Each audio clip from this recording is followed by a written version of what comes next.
विद्यार्थी मित्रांनो, तुम्हा सर्वांचं मिस्टर प्रोफेसर या यूट्यूब चॅनलवर मी स्वागत करतो. बघा, जो काही रिसेंटली पेपर झाला 26 सप्टेंबर 2021ला, तर यामध्ये बेटा आपण MMPचे काही एक्झाम्पलचे सोल्युशन्स, डिटेल सोल्युशन आपण डिस्कस करण्याचा प्रयत्न करूया. ओके, बघा, तर 4-5 क्वेश्चन्स या व्हिडिओला घेऊ, 4-5 क्वेश्चन्स सेकंड व्हिडिओला घेऊ. ओके, जेवढे नंबर ऑफ क्वेश्चन्स मला जमतील तेवढे मी नंबर ऑफ क्वेश्चन्स तुम्हाला पूर्ण डिटेल सोल्युशन देण्याचा प्रयत्न करतो. बघा, हा 49 क्रमांकाचा जो काही क्वेश्चन होता, हे जे काही सगळे क्वेश्चन्स आहे मी पेपर सेट डी मधून घेऊन राहिलो. ओके, सेट डी मधून. ओके, त्यामधला जो काही 49 क्रमांकाचा क्वेश्चन होता, ॲक्च्युली या क्वेश्चनमध्ये आता काय म्हणूया, मिसप्रिंट झाली. ओके, इथे नाही का -1 पाहिजे होता.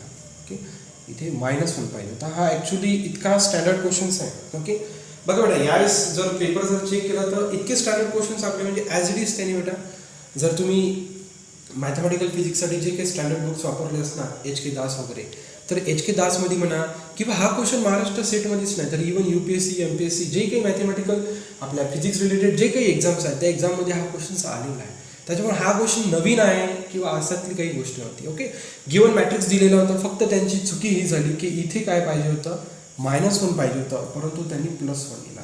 आता याला प्रिंटिंग मिस्टेक म्हणावं की काय म्हणावं, हे की नाही, प्रिंटिंग मिस्टेक भले झाली असेल तरी त्यांनी एकदा चेक करायला तरी पाहिजे होतं ना, की नाही. यामुळे काय होतं ना, मुलांचा गोंधळ होते. यामुळे काय होते ना, मुलांचा गोंधळ होते. ओके, आता तिथं जर -1च्या जागी 1 आहे, तुमचा गोंधळ झालेला असणार आणि मी तुम्हाला सांगतो की हा क्वेश्चन क्लेम करा. हा क्वेश्चन जर क्लेम केला तर सर्वांना 2 मार्क मिळतील. जेवढे नंबर ऑफ क्वेश्चन चुकीचे राहतात किंवा मिसप्रिंट राहतात ते मी तुम्हाला सांगणार. जेवढे नंबर ऑफ म्हणजे क्वेश्चन्स माझ्याकडनं असे ऑब्झर्व केल्या जातात मी ते तुम्हाला सांगणार. ते क्वेश्चन क्लेम करण्याचा प्रयत्न करा. क्लेम केला तर तुम्हाला या क्वेश्चनचे, अशा क्वेश्चनचे, मिसप्रिंट क्वेश्चनचे 2 मार्क मिळणार. ओके, भले तो क्वेश्चन मिसप्रिंट झाला असं आहे की नाही, कारण की पेपर सेटरने तो क्वेश्चन दिला असं त्यांना जे काही टायपर लोक आहेत, ओके, त्यांनी मिसप्रिंट केला, परंतु एकदा त्यांनी चेक काय केलंय असं यार, चेक केल्यानंतर अशी चुकी व्हायला नाही पाहिजे. याच्यात काय होते ना, मुलांचं म्हणजे खूप नुकसान होऊन जाते. ओके, आता तो -1 नव्हता, तिथं -1 होता, +1 होता. मग तुम्ही कितीदा चेक केलं तर तो कोणत्याच प्रकारचा बेटा कंडिशन सॅटिस्फाईड करत नाही. ओके, इथं जर -1च्या जागी जर 1 राहिला तर तो कोणत्याच प्रकारची कंडिशन सॅटिस्फाईड करत नाही. हे तर लक्षात बेटा. तर त्याच्यामुळे हे खूप नुकसानदायक होतं की नाही. म्हणजे कसं आहे ना, मुलगा एकदम प्रिपेअर करून जातो, अशी जर मिसप्रिंट जर पेपरात आढळली तो काय होतो, त्याच्या मेथडने फॉलो करण्याचा प्रयत्न करतो. बघा बेटा, आता ऑर्थोगोनल म्हणजे काय, ऑर्थोगोनल म्हणजे काय, A × A transpose is equals to I. Okay, ही झाली बेटा A option. Okay, B option काय, सिमेट्रिक. सिमेट्रिक म्हणजे काय, A transpose equals to A. Okay, C option काय होते, antisymmetric, A transpose equals to -A. D unitary. Unitary म्हणजे काय बेटा, A dagger is equals to A. Okay बेटा, बघा बेटा, आता बघितल्याच बेटा ट्रान्सपोज आणि अँटीसिमेट्रिक काय म्हणतात बेटा, कॅन्सल होते. ओके, जो काही तुम्हाला दिलेला मॅट्रिक्स आहे A, काय दिलेला, 1√3, 1 + I. ओके, 1 - I आणि -1. ओके, या जर मॅट्रिक्सचा जर तुम्ही ट्रान्सपोज घेतला, ओके, 1 + I, 1 - I आणि -1.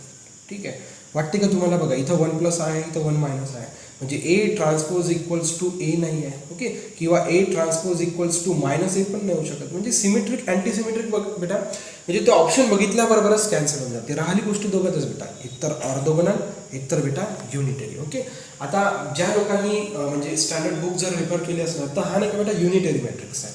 ओके, A × A ट्रान्सपोज म्हणजे दिलेला मॅट्रिक्स आणि ट्रान्सपोज जर मल्टिप्लिकेशन केलं तरी आयडेंटिटी मॅट्रिक्स फॉर्म होऊ शकत नाही. ज्या लोकांनी म्हणजे इव्हन तुम्ही जर गुगलवर सर्च केला ना, हा क्वेश्चन गुगलवर तुम्हाला मिळून जातो. स्टँडर्ड क्वेश्चन्स आहे. ओके, जर तुम्ही AR वशिष्ठ म्हणा, HK दास म्हणा, ओके, या सेक्शनमध्ये जर तुम्ही युनिटरी मॅट्रिक्स बघितला तर हा स्टँडर्ड क्वेश्चन तुम्हाला कुठे सांगतो. मी आपल्या कोर्सेसमध्ये हा क्वेश्चन डिस्कस नाही केला होता, परंतु मी नंतर या क्वेश्चनची शोधाशोध केल्यानंतर मला असं कळून आलं की भरपूर साऱ्या बुकात, आणि मी इव्हन गुगलवर सर्च केलं तर हा गुगलवर क्वेश्चन आणि बरेच जे काही फिजिक्स रिलेटेड मला जे काही पेपर आहेत त्या रिलेटेड पेपरमध्ये मे बी हा गेट वगैरेमध्ये झालेला क्वेश्चन असणार. ओके, बघा बेटा, ऑर्थोगोनल कंडिशन आता आपल्याला हे करून बघायचं आहे. अरे sorry, युनिटरीची condition A × A dagger पाहिजे ना, फक्त A dagger equals to A कसं चालणार आहे की नाही. बघा बेटा, A जो काय दिलेला गिवन मॅट्रिक्स आहे, A√3. ठीक आहे, 1 + I. ओके, 1 - I आणि -1. ओके, बघा बेटा, +1 -1चा इतका घोळून जातो की तुम्ही कितीही राही करण्याचा प्रयत्न केला तर तुम्हाला एकही ऑप्शन सापडत नाही. इथं तुमचं प्रेशर वाढणं. अशा चुकीचा क्वेश्चन पाहिजे काय होतं बेटा, ज्या लोकांचा अभ्यास होणार आहे ना त्यांचं प्रेशर वाढायला सुरुवात होतं. घातक. ओके बघा बेटा, आता ट्रान्सपोज कॉन्जुगेट काढा, ए डॅगर काढा. ओके ए डॅगर काढतो मी. ओके इथे ए डॅगर काढून घेतो. ए डॅगर म्हणजे काय बेटा, ओके ट्रान्सपोजही करतो आणि कॉन्जुगेटही करतो. बघा बेटा, रो मी कॉलममध्ये ट्रान्सफर करताय बघा, 1 ओके आणि कॉन्जुगेट 1 मायनस आहे. ओके इथे बेटा 1 प्लस आय आणि -1 ॲज इट इज. ठीक आहे. ट्रान्सपोज कॉन्जुगेट म्हणजे बेटा मी ट्रान्सपोजही केला आणि सोबत बेटा प्लस आय मायनस आयमध्ये कन्वर्ट केला, मायनस आय प्लस आयमध्ये कन्वर्ट केला. ओके आता आपल्याला कोणती कंडिशन चेक करायचं आहे बेटा, A into A dagger equals to identity matrix form झाला पाहिजे. ओके सॉरी इथं 1/√3 आहे. ओके म्हणजे या मॅट्रिक्सचं आणि या मॅट्रिक्सचं मल्टिप्लिकेशन करायचं. बघा इथं 1/√3, इथं 1/√3, तर 1/3. ठीक आहे. मग बघा काय उठलं बेटा, 1 प्लस आय, 1 मायनस आय आणि -1. ठीक आहे. आफ्टर दॅट बेटा 1 okay 1 plus I okay 1 minus I आणि -1. ठीक आहे इक्वल्स टू आयडेंटिटी मॅट्रिक्स आला पाहिजे. चला आपण ठीक आहे प्रयत्न करूया. बघा ठीक आहे, दोघांचे बेटा डायमेन्शन सेम आहे, त्याच्यामुळे आपण बेटा इझिली त्याचं मल्टिप्लिकेशन करू शकतो. बेटा फर्स्ट कॉलमला मल्टिप्लाय करा, 1 × 1 1 okay plus 1 plus I into 1 minus of I. चला काही हरकत नाही. फर्स्ट और सेकंड कॉलम बघा, 1 प्लस आय ओके. आता इथे काय बेटा मायनस ऑफ 1 प्लस आय. चला काही हरकत नाही. बघा second row first column 1 minus i -1 of 1 minus i. ठीक आहे. इथे बेटा 1 minus i 1 plus I minus घे प्लस 1. ठीक आहे. चला काही हरकत नाही. जस्ट सिम्पल कॅल्क्युलेशन्स आहे, काही मोठी कॅल्क्युलेशन नाही. 1/3 बघा 1 ओके. हे बेटा ए प्लस बी ए मायनस बी म्हणजे a² minus of I square, a² minus b² formula वापरला येतो. ओके इथे बघा बेटा 1 प्लस आय -1 मायनस आय. चला काही हरकत नाही. बघा 1 मायनस आय -1 प्लस आय. चला काही हरकत नाही. बघा इथे पण बेटा a minus B A plus B म्हणजे a² minus of b² okay plus 1. चला काही हरकत नाही. एकदम इझिली आपण फाइंड आउट करू शकतो. बघा आता बेटा 1चा स्क्वेअर 1 बेटा i² बेटा -1 म्हणजे +1. ठीक आहे. इथे बघा बेटा +1 -1 get cancel, plus I minus I get cancel, what remains 0.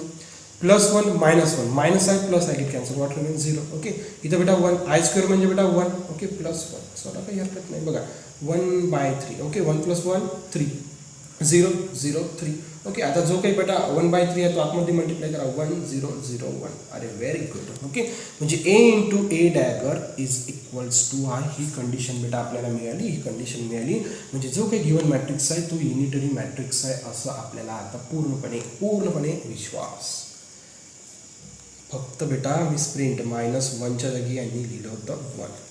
तुम्ही जर -1च्या जागी 1 घेतला तर तो बेटा हर्मिशियन मॅट्रिक्स होऊ शकते, ए डॅगर इक्वल्स टू ए होऊ शकते. बघा असं कन्फ्युजन होते आहे की नाही. मग आपल्याला वाटते चाला यार हे तर हर्मिशियन आहे, मग याचं तर ऑप्शन नाही, मग त्यांचं चुकलं नाही. फक्त त्यांनी बेटा -1च्या जागी +1 करून पूर्ण क्वेश्चनचा घोळ करून टाकला. याच्यात तुमचा मॅक्सिमम टाईम जातो, प्रेशर वाढतो, मूड डिस्टर्ब होतो. ओके अशा आणि हे रेग्युलर म्हणजे महाराष्ट्राचा पहिला पेपर नाही, प्रत्येक पेपरमध्ये अशा काही ना काही चुका राहतात. त्यांनी याच्यावर थोडं काम करायलाच पाहिजे बेटा. तुमचं नुकसान आहे. ओके आणि हे क्वेश्चन जरूर क्लेम करा. बघा बेटा 48वा question, the eigen values of the matrix. बघा ठीक आहे, हा 3/3चा मॅट्रिक्स आहे, काही हरकत नाही. 3/3चा मॅट्रिक्ससाठी मी तुम्हाला शॉर्ट ट्रिकही सांगितले आहे. ठीक आहे. परंतु मी तुम्हाला काही स्पेशल मॅट्रिसेस भेटले बेटा. ओके ज्या लोकांनी माझ्याकडे कोर्स लावले होते बेटा.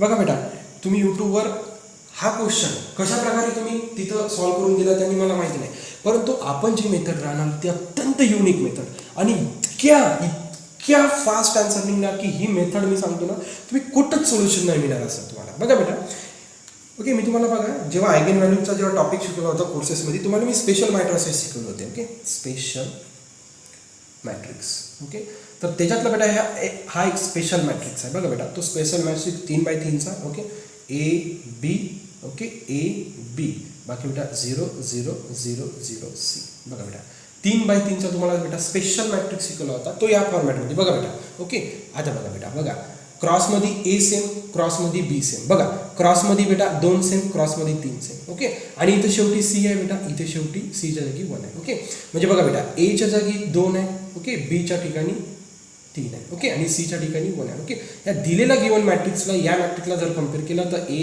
B आणि Cची व्हॅल्यू काढून टाकला. ओके तर अशा मॅट्रिक्ससाठी बघा बेटा पहिली आयगेन व्हॅल्यू राहते λ1 = C, दुसरी आयगेन व्हॅल्यू राहते बेटा A + B. ओके आणि तिसरी आयगेन व्हॅल्यू राहते बेटा A - B. That's it. असं युनिक सोल्युशन तुम्ही किती यूट्यूबवर बघितले तर मिळणार नाही, 100% गॅरंटी. ओके बघा, lambda 1 equals to C, C आपल्याकडे किती आहे बेटा 1, very good. Lambda 2 equals to A plus B, A plus B, B म्हणजे बेटा 2 प्लस 3, 2 प्लस 3 बेटा 5. ओके, लॅमडा 3 म्हणजे बेटा ए मायनस बी म्हणजे 2 मायनस 3 म्हणजे किती हो -1, म्हणजे +1 +5 -1 +1 आहे की नाही, +5 -1 म्हणजे ऑप्शन सी. कोणत्याच प्रकारची बघा शॉर्ट मधली शॉर्ट ट्रिक, ठीक आहे ना, ठीक आहे. बरेच तुम्ही व्हिडिओ बघितले असेल, तुम्हाला तिथे शॉर्ट ट्रिक सांगितली, ते शॉर्ट ट्रिक काही नवीन नाही, ती शॉर्ट ट्रिक काही नवीन नाही आहे. ओके, आपल्या जेव्हा आपण कोर्सेस शिकलो होते बेटा, आपल्याकडे जेव्हा कोर्सेस सुरू होते ती शॉर्ट ट्रिक शिकवली होती, परंतु मी स्पेशल मॅट्रिक्स जेव्हा डिस्कस केले होते तर तेव्हा हा बेटा मी मॅट्रिक्स डिस्कस केला होता आणि त्याचे आयगन व्हॅल्यूज कसे फाइंड आउट करायचे हे पण मी तुम्हाला सांगितलं. That's it. Okay, C A plus B A minus B, बस दुसरा विचारच करायचा. Within second you can find. Got it ना. चला आता नेक्स्ट क्वेश्चनकडे वळूया. बघा बेटा, हाही क्वेश्चन या म्हणजे हा क्वेश्चन तर व्यवस्थित होता, परंतु याचा एक ऑप्शन बरोबर. एक लक्षात ठेवा नेहमी, कॉम्प्लेक्स ॲनालिसिसमध्ये जेव्हा तुम्ही रेझिड्यू करता, जेव्हा इंटिग्रल करता, कधीच व्हॅल्यू बेटा इन्फिनिटी नाही. ओके, ज्या लोकांचा माझ्याकडे कोर्स होता एवढे आपण नंबर ऑफ क्वेश्चन सॉल्व्ह केले बेटा, इन्फिनिटी व्हॅल्यू कोणाचीच राहत नाही. इन्फिनिटी बघा, एखाद्या इंटिग्रलची इन्फिनिटी बेटा व्हॅल्यू येऊच शकत नाही. ओके, म्हणजे इन्फिनिटी ऑप्शन बेटा असंच कॅन्सल. ओके बघा बेटा, आता हा क्वेश्चन कसा सॉल्व्ह करायचा. सर्वप्रथम बेटा जो काही एफ ऑफ झेड फंक्शन आहे, एफ ऑफ झेड फंक्शन काय तुमच्याकडं 1/z मायनस 3. ठीक आहे, इंटिग्रल सॉल्व्ह करायचा. इंटिग्रल सॉल्व्ह करण्यापूर्वी आपल्याला सिंगुलर पॉईंट काढायचा. सिंगुलर पॉईंट फाइंड आउट करणे म्हणजे बेटा इक्वल्स टू 0 पुट करणे, z इक्वल्स टू 3, हा झाला सिंगुलर पॉईंट. ओके, तुम्हाला दिलेला काउंटर, ओके हा झाला बेटा काउंटर. ठीक आहे, काउंटर काय दर्शवतो की तो सर्कल, त्या सर्कलची रेडियस. बघा बेटा, हा सर्कल होता, या सर्कलची रेडियस होती बेटा 5.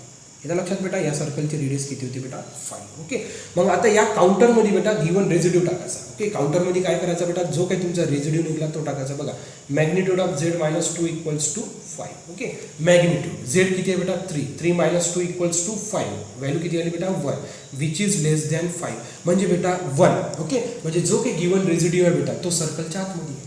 ओके, हां, जर बेटा व्हॅल्यू ग्रेटर दॅन 5 आली असती, इथं लक्षात बेटा काउंटरमध्ये टाकल्यानंतर बेटा ती व्हॅल्यू जर ग्रेटर दॅन 1 राहिली असते बेटा तो सर्कलच्या बाहेर आला असता. आणि जेव्हा जेव्हा बेटा रेझिड्यू सर्कलच्या बाहेर राहतो, इथं लक्षात बेटा जेव्हा जेव्हा रेझिड्यू सर्कलच्या बाहेर राहतो बेटा, according to the integral theorem त्या इंटिग्रलची व्हॅल्यू 0 होते. परंतु इथे काय झालं बेटा, तो आतमध्ये आहे. 1 आहे म्हणजे कुठे आहे बेटा, इथे कुठेतरी आहे तो, आहे की नाही. 1 आहे म्हणजे बेटा इथे कुठेतरी तो रेझिड्यू आहे. z इक्वल्स टू 3 या रेझिड्यू इथे कुठेतरी आहे बेटा. चला आता म्हणजे याची इंटिग्रलची व्हॅल्यू फाइंड आउट करू शकतो. ओके, आणि जो काही गिवन फंक्शन दिला बेटा याचा पॉवर 1 आहे म्हणजे n equals to 1, n equals to 1 म्हणजे बेटा सिम्पल पोल. ओके, आणि सिम्पल पोल जर राहिला बेटा तर याचं रेझिड्यू काढण्यासाठी मी तुम्हाला एक शॉर्ट ट्रिक शिकवली होती. Okay, residue of a function at z equals to 3 is, याच्यासाठी शॉर्ट ट्रिक बेटा न्यूमरेटर काय, numerator 1, numerator as it is बेटा. ओके, जो काही डिनॉमिनेटर राहते बेटा याचा डेरिव्हेटिव्ह. ओके, झेडचा डेरिव्हेटिव्ह बेटा 1, -3 कॉन्स्टंट आहे, त्याचा डेरिव्हेटिव्ह 0. ओके, आणि रेझिड्यूचा पॉईंट किती आहे बेटा, झेडचा डेरिव्हेटिव्ह 1, सॉरी झेडचा डेरिव्हेटिव्ह आहे की नाही, झेडचा डेरिव्हेटिव्ह आहे की नाही, z -3 विथ रिस्पेक्ट टू झेडचा डेरिव्हेटिव्ह 1. ओके, आणि z equals to 3 point put करायचा. परंतु आपल्याला रेझिड्यूचा आन्सरच असा कॉन्स्टंटमध्ये आला का z इक्वल्स टू 3 पुट करण्याची गरजच नाही. म्हणजे residue of a function at z equals to 3 किती आलं बेटा 1 आहे. ओके, मग according to the residue theorem, residue theorem काय म्हणतो बेटा 2πi into summation over residues, summation over residue. Therefore 2πi into रेझिड्यूची व्हॅल्यू किती आहे बेटा 1. देअरफॉर ऑप्शन आन्सर किती येणार बेटा 2 टाइम्स πi. ओके, परंतु बेटा एकही ऑप्शन बेटा बरोबर नाही. हाही क्वेश्चन तुम्हाला क्लेम करायचा आहे. काय म्हणत आहे बेटा, हाही क्वेश्चन तुम्हाला क्लेम करायचा आहे आणि हा क्वेश्चन बेटा ॲज इट इज. ओके, जर तुम्ही HK दासची बुक जर बघितलं तर फक्त काय ना बेटा बघा तिथं बेटा z - a equals to r हा काउंटर दिला आहे. ओके, आणि integral dz divided by z minus a. Okay, हा एक्झाम्पल आहे. ओके, फक्त काय झालं बेटा यांनी a इज रिप्लेस बाय 3 केला आहे, बस ॲज इट इज बेटा, ॲज इट इज बुकामधनं क्वेश्चन उचललेला आहे. त्याच्यामुळे नवीन क्वेश्चन नाही आहे. आणि मी हे भरपूर सारे एक्झाम्पल घेतले होते. ओके, मी जे काही तुम्हाला कोर्सेसमध्ये मेथड शिकवले त्या मेथडवर भरोसा ठेवा. जर तिथं ऑप्शन चुकी म्हणजे तुम्हाला जर एक वेळा सॉल्व्ह केल्यानंतर ऑप्शन मिळत नसेल तर समजून घ्यायचं क्वेश्चनमध्ये काहीतरी मिसप्रिंट आहे. परंतु आपल्या मेथड्सवर नेहमी भरोसा ठेवायचा म्हणजे ठेवायचा. बघा हे एकदम जस्ट बघा 2 क्वेश्चन बेटा म्हणजे मॅथमॅटिकलच्या 10 क्वेश्चनपैकी 2 क्वेश्चनमध्ये मिसप्रिंट होत्या म्हणजे 4 मार्क फुकटची मिळाली. जर लोकांनी क्लेम जर या क्वेश्चनसाठी क्लेम नक्कीच करा, या क्वेश्चनसाठी तुम्ही क्लेम करा, नक्कीच तुम्हाला बेटा याचे मार्क्स मिळणार. बघा बेटा फॉर डिफरन्शियल इक्वेशन, डिफरन्शियल इक्वेशनचं आपण इतकं काही बघितलेलं आहे. हा क्वेश्चन सॉल्व करणे म्हणजे खूप काही मोठी गोष्ट आहे. बघा बेटा d2/dx² is replace by d² करा. Okay, d/dx is replace by d करा गिवन इक्वेशनमध्ये. Therefore d² into y minus of 2 times d into y plus y is equals to 0. y common काढा. Therefore d² minus 2 times d plus 1 of y is equals to 0. Okay, y जर इकडे shift केला तर 0 bye something 0 होऊन जाते. Therefore d² minus 2d plus 1 is equals to 0. बघा d² minus 2d ला कसं लिहू शकता तुम्ही, minus d plus 1 is equals to 0. इथे काय कॉमन निघते, d कॉमन निघतो. काय कॉमन निघतो बेटा, d कॉमन निघते. शिल्लक काय राहते, d मायनस 1. ठीक आहे, इथं बघा बेटा -1 कॉमन काढला तर d मायनस 1 शिल्लक राहिला equals to 0. d minus 1 again common निघाला. ओके, d मायनस 1 कॉमन काढला तर अगेन शिल्लक काय राहिला, d minus 1 is equals to 0. Therefore d equals to 1 and d equals to 1. ठीक आहे, म्हणजे जे काही रूट्स आहे बेटा, जे काही रूट्स आहे, roots are real. Okay, but equal. ही कंडिशन आपण शिकलं. रूट्स कसे आहे बेटा, रियल आहे बट इक्वल आहे बेटा. मग याच्यासाठी जे काही कॉम्प्लिमेंटरी फंक्शन राहते, कॉम्प्लिमेंटरी फंक्शनच विचारलं, कारण की राईट हँड साईड 0 आहे. राईट हँड साईड 0 आहे म्हणजे गिवन डिफरन्शियल इक्वेशनचा फक्त आपण कॉम्प्लिमेंटरी फंक्शन फाइंड आउट करू शकतो, पर्टिक्युलर इंटिग्रल फाइंड आउट करू शकत नाही. ठीक आहे, रूट्स आर रियल आहे बट अनइक्वल आहे. ओके, मग याच्यासाठी बेटा बघा c1 plus c2 of x into e power x. हे तुमचं झालं बेटा. काय झालं सोल्युशन. जर बघा y कॉम्प्लिमेंटरी फंक्शन असे लिहू शकता, c1 e power x plus c2 x into e power x. Okay, बघा बेटा आता y equals to y1 plus y2. ठीक आहे, तर y1च्या ठिकाणी तुमच्याजवळ काय बेटा c1 e पॉवर x आणि y2च्या ठिकाणी काय बेटा c2 x e power x. ठीक आहे, हे दोन बेटा इंडिपेंडेंट सोल्युशन मिळाले. त्यांनी काय म्हटलं बेटा, one of the solution. One of the solution म्हणजे बेटा एकतर y1 नाही तर y2. बघा ऑप्शनमध्ये तुम्हाला e पॉवर x दिसते, त्यांनी कॉन्स्टंट काय घेतलं नाही, कॉन्स्टंट त्यांनी धरलं नाही. ओके, पहिलं सोल्युशन आहे तुमच्याकडे e पॉवर x आणि दुसरं सोल्युशन आहे तुमच्याकडे x into e power x. ऑप्शनमध्ये e पॉवर x पाहिजे नाही तर x into e power x. e power x already दिसून राहिलं. ओके, हे असं सोल्युशन कधीच राहणार. हे लक्षात बेटा, डी ऑप्शन पाहिलाच कॅन्सल झाला पाहिजे. अशा प्रकारचं सोल्युशन कधी राहू शकतच नाही. ओके, म्हणजे हे ABC पॉसिबल होतं, त्याच्यातला एक क्लिक झाला. That's it. एकदम डुगरी क्वेश्चन होता. ओके, म्हणजे आपण जो शिकला बेटा त्याच्या बाहेर क्वेश्चन आहेच नाही बेटा. हे लक्षात बेटा, आपण ज्या काही गोष्टी शिकल्या बेटा त्याच्या बाहेर क्वेश्चन चाललेच नाही. ओके, बघा हा लास्ट क्वेश्चन आहे बेटा, फोरियर सिरीज तुम्हाला शिकवलं आहे. ओके, बघा ठीक आहे, हा थिटामध्ये आहे बेटा, आहे की नाही. हा जो काही एक्झाम्पल आहे तो थिटामध्ये आहे, काही हरकत नाही. आपण त्याला एक्समध्ये सर्वप्रथम कन्वर्ट करून घेऊया. Okay, 1 minus 1.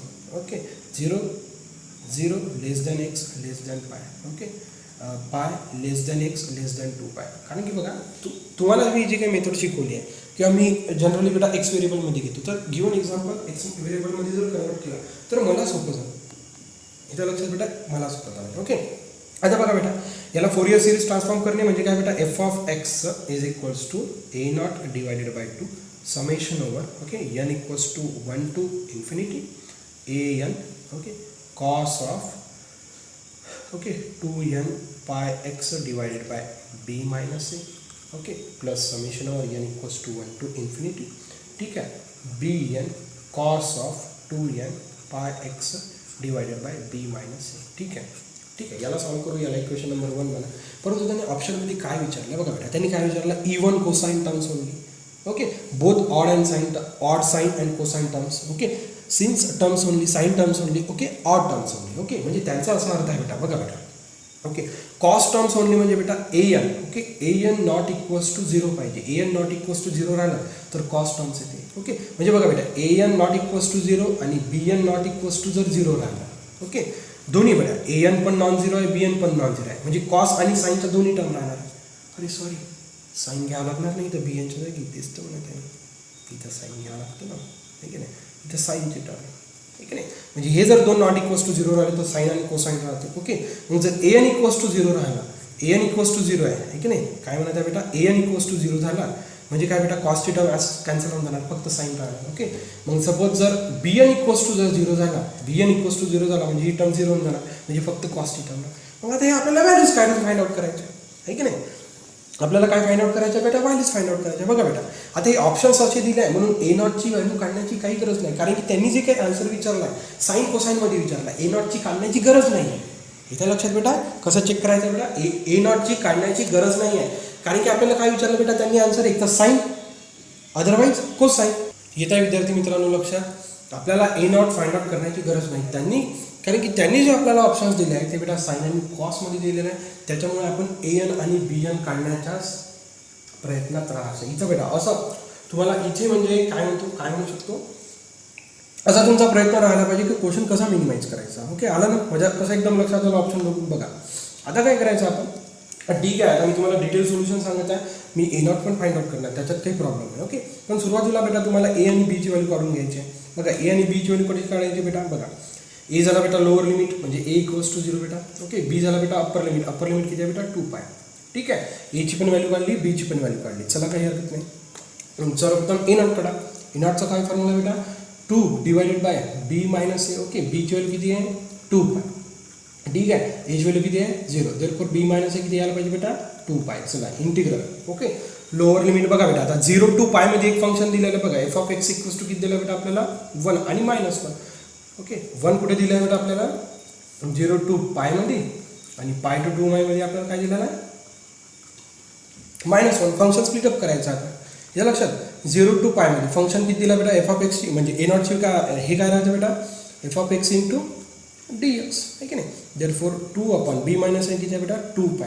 Okay, integral 0 to π मध्ये फंक्शन दिलं आहे 1 into dx plus integral π to 2 मध्ये फंक्शन दिलं आहे -1 इंटू dx. ओके, हे सॉल्व करा बेटा, सॉल्व करण्याचा प्रयत्न करा. बघा 2 get cancel, what remains 1/π. Okay, याचा इंटिग्रल बेटा x 0 to π. ओके, बघा बेटा आता इथं -1 बाहेर. ओके, इंटिग्रल x π 2π, चला काही हरकत नाही. बघा therefore 1/π. Okay, pi minus of 0 plus -1. Okay, 2π -π. ठीक आहे, इक्वल्स टू 1/π. पाय मायनस 0 म्हणजे बेटा पाय. ओके, 2π मायनस म्हणजे बेटा पाय. ओके, आणि पायला बेटा कोणती साईन राहणार -1. Okay, therefore pi -π 0, therefore A not equals to किती आला बेटा 0. तसं तर usually A not find out करण्याची कोणत्याच प्रकारची गरज नव्हती. ठीक आहे, चल आपण secondly A N find out करूया बेटा. Okay, A N is equals to बघा 2/b minus A integral. Okay, 0 to 2π. ठीक आहे, काय हरकत नाही. F of X into cos of 2n πx divided by B minus A. फक्त फंक्शन बेटा हे कसं करायचं ते लक्षात आलं. बी मायनस ए आपल्याकडे 2π. ओके, पहिले बघा 0 to π मध्ये एफ ऑफ एक्स किती दिलं आपल्याला 1 into cos of 2n πx divided by B minus A म्हणजे बेटा 2π into dx plus integral π to 2π. π to 2π मध्ये आपल्याला जो काही फंक्शन दिला आहे तो दिला आहे बेटा -1, therefore cos of 2n πx divided by B minus A म्हणजे 2π इंटू dx. बघा लेंदी, फोरियर सिरीज लेंदीच राहतं, ऑलवेज लेंदी. 2 गेट कॅन्सल, व्हॉट रिमेन्स 1/π. ठीक आहे, आता बघा बेटा इथं 2π get cancel, integral 0 to π cos of nx into dx. इथे पण सेम बेटा -1 बाहेर काढला, integral π to 2π cos 2π get cancel, what remains cos of nx dx. चला काही हरकत नाही. देयरफॉर 1/π. ओके, इंटिग्रल 0 to आता काय करू इंटिग्रल ना बघा साइन एक्सचा डेरिव्हेटिव्ह कॉसचा मायनस, तर बेटा integral sine X. Okay, divided by N. Okay, integral 0 to π. Okay, -1 as it is sine nx divided by n. Okay, π to 2π.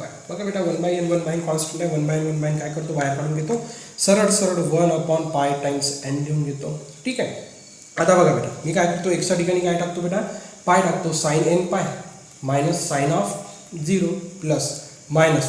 ठीक आहे, इथे पण बेटा तसंच sine of 2nπ. Okay, minus sine of nπ. बघा बेटा आता इथं बघा बेटा साइन nπ पण 0 आहे, साइन 0 पण 0 आहे, साइन 2nπ पण 0 आहे, साइन nπ पण 0 आहे. म्हणून बेटा an ची व्हॅल्यू किती येणार आहे बाबा 0. मग an ची व्हॅल्यू 0 येत आहे, a नॉट ची व्हॅल्यू 0 येत आहे. आता बघा कशाची व्हॅल्यू 0 येते बेटा an ची व्हॅल्यू 0 येत आहे. an ची व्हॅल्यू 0 येत आहे म्हणजे कॉसची टर्म येणार नाही. ओके, ए नॉटची पण व्हॅल्यू 0 येतात, त्याचा तो विषयच नाही. आपल्याला साइन कोसाईनवर बघायचं. बघा कॉसची टर्म येत नाही, मग असा ऑप्शन बघायचा. बघा इवन कोसाइन टर्म्स, कॉसची टर्म येत नाही म्हणजे ऑप्शन कॅन्सल झाला. Okay, both odd science and cosine, cosine येतच नाही, कॉस येतच नाही, साइन टर्म्स ओनली आणि ऑड साइन टर्म्स ओनली. या दोनमध्ये बेटा आता काय राहिलं बेटा, हे राहिलं आहे का नाही, या दोनमध्ये इथं हे राहिलं. ओके, आता तुम्ही काय करायचं बेटा, बी एनची व्हॅल्यू काढायची. येताना येते मित्र लक्षात. ओके, म्हणजे ए एनची व्हॅल्यू काय आली होती आपल्याला, 0 आली. ए एनची व्हॅल्यू 0 आली म्हणजे कॉस्टची कोणत्याच प्रकारची टर्म येत नाही. दोन ऑप्शन कॅन्सल झाले. आता बघा सी ऑप्शन आणि डी ऑप्शन काय म्हणतात, साइन टर्म्स ओनली. ठीक आहे, म्हणजे B N equals to non zero येणार. ठीक आहे, कारण की ऑप्शन 2 राहिले आणि दोन्ही ऑप्शनमध्ये बेटा काय आहे बेटा, साईन आहे. ठीक आहे, परंतु त्यामध्ये फरक आहे बघा बेटा, साईन टर्म्स ओनली आणि ऑड साईन टर्म्स ओनली. आता जेव्हा बेटा तुम्ही बी एनची व्हॅल्यू काढणार आणि जेव्हा तुम्ही एनची व्हॅल्यू करणार इवन किंवा ऑड, तेव्हा तुम्हाला ते समजणार. ठीक आहे, बी एनचा फॉर्म्युला लिहा बघा, B N equals to 2 upon B minus A, B minus A 2 pi. Okay, integral 0 to पाय, 0 टू पायमध्ये बेटा फंक्शन 1 आहे म्हणजे पॉझिटिव्ह आहे. ओके, आणि sign of 2n pi x divided by B minus A म्हणजे बेटा 2 times pi into d x. Okay, इथे मी घेऊन घेतो बेटा ब्रॅकेट. बघा इंटिग्रल पाय टू 2 पाय, इथं फंक्शन आहे बेटा -1. ओके, आणि sign of 2n pi x divided by B minus a into d x. चला काही हरकत नाही. बघा 2 two get cancel, therefore b N equals to 1 upon pi. ठीक आहे, आता मला बेटा साईनचा बघा इथं 2 बाय गेट कॅन्सल राहिला बेटा, इंटिग्रल 0 टू पाय एक स्टेप घेऊन घेऊ, साइन ऑफ एन एक्सचा शिल्लक राहिला into d x. Okay, plus -1 इंटिग्रलच्या बाहेर घेऊन घेतो बेटा, पाय टू 2 पाय. ओके, इथं पण बेटा आपल्याकडे साइन ऑफ एन एक्सचा शिल्लक राहिला इंटू डी एक्स. ओके, आता बेटा साईनचा इंटिग्रल घ्यायचा, साईनचा इंटिग्रल येते बेटा कॉस. ठीक आहे, therefore 1 upon pi is equals to साइनचा इंटिग्रल येते minus cos of N x divided by N. Okay, 0 to pi. ठीक आहे, प्लस -1. ओके, इथं अगेन -1 घेते, cos of N x divided by N. Okay, pi to 2 pi. चला काही हरकत नाही, काही हरकत नाही. बघा 1 अपॉन पाय टाइम्स एन बाहेर काढून घेतला. ठीक आहे, minus of cos of n pi, cos of n pi. Okay, minus cos of 0. चला इथं बघा बेटा -1 गेट कॅन्सल होऊन जाते. ओके, कॉस ऑफ 2n पाय. Okay, minus of cos of n पाय कॅन्सल, देअरफॉर 1 अपॉन पाय times n. Okay, minus cos of n पाय बेटा -1 होल पॉवर n, कॉस 0 बेटा 1. ओके, ठीक आहे, plus cos of 2n pi -1 whole power 2n minus cos of n pi -1 whole power n. बघ बेटा आता मजा, आता बघा इथं समजते तुम्हाला. इथं लक्षात बेटा बी एन बघा, एन इक्वल्स टू जर इवन टाकलं, ओके, किंवा एन इक्वल्स टू ऑड टाकलं तर आता काय समजते बघा बेटा. ओके, बघा बेटा इथं सपोज जर एनच्या व्हॅल्यू जर इवन टाकलं, एनच्या व्हॅल्यू जर इवन टाकलं तर इथं येईल बेटा 1. ओके, इथं -1 म्हणजे प्लस -1 बेटा, हे आन्सर किती येतं बेटा 0 येते. ओके, आता इथे बघा बेटा. ओके, इथे सपोज बेटा मी एनची व्हॅल्यू जर इवन टाकली, ओके, तर इथे येणार बेटा +1. ओके, इथे एनची व्हॅल्यू जर इवन टाकली 1 -1, मग अगेन काय येणार बेटा 0. म्हणजे बी एन काय होऊन राहिला बेटा 0. कोणासाठी बेटा, एन इक्वल्स टू इवन व्हॅल्यूसाठी. ओके, परंतु एन इक्वल्स टू ॲड व्हॅल्यूसाठी बेटा एन 0, बी एन नॉन 0 येते. बी एन किती येतात बेटा नॉन 0. इथं लक्षात बेटा, इथं जर एनची जर व्हॅल्यू ऑड टाकली तर इथं बेटा -1 येणार, इथं येणार -1. ओके, -1 इथं होते बेटा -2. ओके, आणि प्लस इथं होते बेटा -2. म्हणजे बेटा बी एन इक्वल्स टू नॉन 0 येतं, बी एन नॉन 0 येतं. बी एन काय येतं बेटा, म्हणजे एन इक्वल्स टू ऑडसाठी बेटा. Okay, n equals to odd व्हॅल्यूसाठी बेटा बी एन नॉन 0 येत आहे. ओके, आता आपला जो काही फोरियर सिरीजचा फॉर्म्युला आहे बेटा. Okay, f of x is equals to a naught divided by 2 plus summation over n equals to 1 to infinity a n cos of, okay, 2n pi x divided by B minus a plus summation over n equals to 1 to infinity b n sine of 2n pi x divided by B minus a. Okay, बघा a not 0 आला म्हणजे ही जर term 0 आली, इथं A N 0 आला म्हणजे ही term 0 आली. म्हणजे शिल्लक करायला f of x equals to summation over n equals to 1 to infinity b n sine of 2n pi x divided by B minus a. Okay, आणि बेटा बी एन नॉन 0 येऊन राहिला. इथं लक्षात बेटा बी एन नॉन 0 येत आहे. Okay, but for n equals to odd व्हॅल्यूसाठी, म्हणजे जे काही साईनच्या टर्म्स राहणार बेटा त्या कशा राहणार बेटा ऑड टर्म्स, कारण की यांच्या ऑड व्हॅल्यूवर बी एन नॉन 0 येऊन राहिला म्हणून साईनच्या ऑड टर्म्स शिल्लक राहणार. म्हणून जर तुम्ही ऑप्शन जर बघितलं तर तुम्हाला इथे 4थ्या क्रमांकाचं ऑप्शन मला योग्य ऑप्शन वाटते असं मला वाटते. वाटते असं मला वाटते. Therefore option D is the correct option. Lengthy question राहतो बेटा कोरियर सिरीजचा नेहमी. ओके, आता मी स्लोली सगळ्या गोष्टी सांगण्याचा प्रयत्न केला. जर तुम्हाला व्हिडिओ आवडला असेल तर कमेंट नक्की करा. ओके, जेवढे नंबर ऑफ सोल्युशन्स मला एक्झाम्पलचे ना तेवढं मी पूर्ण डिटेल तुम्हाला सांगण्याचा प्रयत्न करणार. So thank you for watching. See you next video.